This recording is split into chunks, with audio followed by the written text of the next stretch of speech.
తుంగభద్ర నదీ గర్భంలో నిద్రిస్తున్న నీళ్లు తెల్లవారే కొద్దీ నెమ్మదిగా లేచేలా కనిపించాయి. సూర్యుడు ఇంకా ఉదయించలేదు.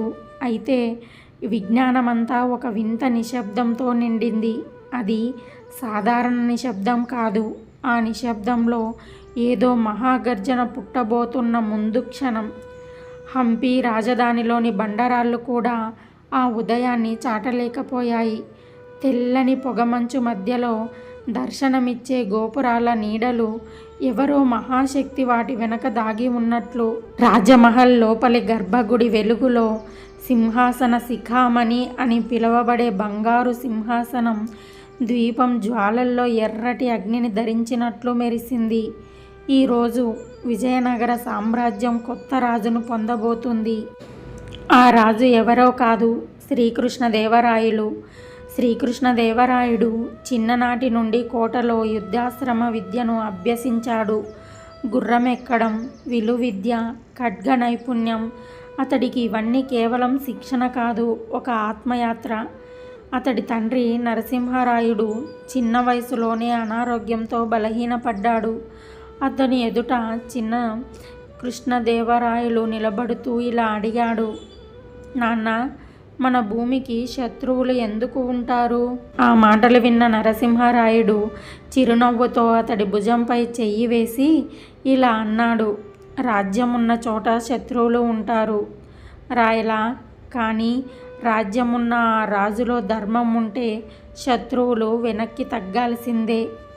ఇక ఆ మాటలు విన్న శ్రీకృష్ణదేవరాయుడి హృదయంలో ఇలా తండ్రి చెప్పిన ఆ మాటలు శ్రీకృష్ణదేవరాయుడు హృదయంలో అలాగే చెక్కుకుపోయాయి.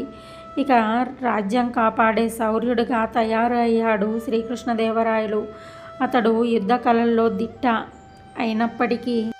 అయినప్పటికీ గురువులు అతడిని చాలా త్వరగా గ్రంథాల వైపు మళ్లించారు. క్షత్రియ ధర్మశాస్త్రాలు, సాహిత్యం, నాట్యం, సంగీత రాగాలు అతడికి వినడానికి అంతా దేవతల స్వరం లాంటివే.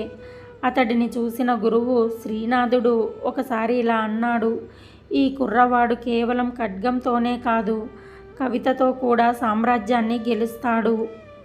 అలా ఇక మార్చి 1509 సంవత్సరంలో విజయనగర మహావేదిక మండపం ముందు పెద్ద యజ్ఞం జరుగుతోంది.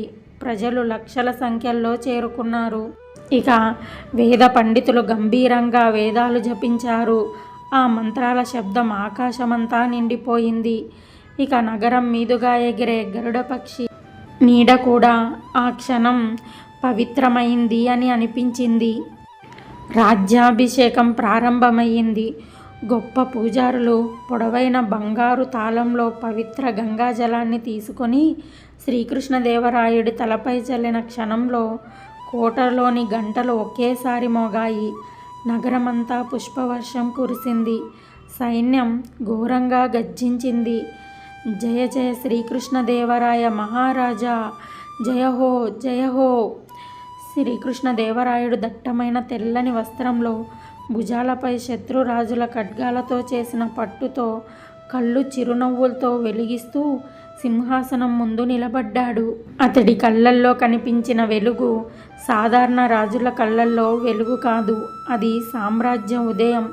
పూజారి వేద మంత్రంతో ఇలా చెప్పాడు, ఇప్పటి నుండి మీరు ధర్మరక్షకులు. ధర్మం ఉంటే గుర్తు ఉంటుంది, ధర్మం లేకపోతే రాజ్యం బూడిద. శ్రీకృష్ణదేవరాయుడు తల వంచి, ప్రజలు నా దేవతలు, వారి పాలన నా పూజ అన్నాడు. ఆ మాట వినగానే సభలోని మంత్రులు ఆశ్చర్యపోయారు. అంత చిన్న వయసులోన ఇంత పెద్ద ధర్మబలమా? ఇక అభిషేకం ముగిసిన తర్వాత రాత్రి మహాలయంలో రాయుడు ఒంటరిగా కూర్చున్నాడు. జొన్న వెలుగు వంటి దీపంలో అతడి నీడ గోడపై దీర్ఘంగా పడింది.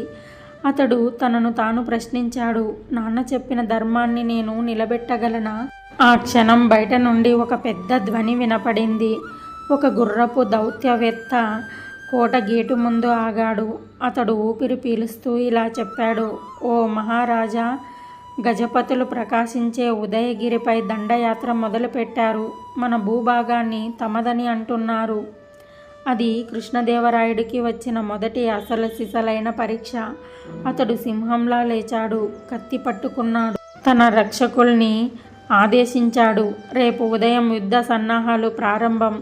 రాజ్యం నన్ను పరీక్షిస్తోంది, నేను సిద్ధమే. అది అతడి చివరి మాట కాదు, అది ఒక యుగాన్ని మార్చే శపథం.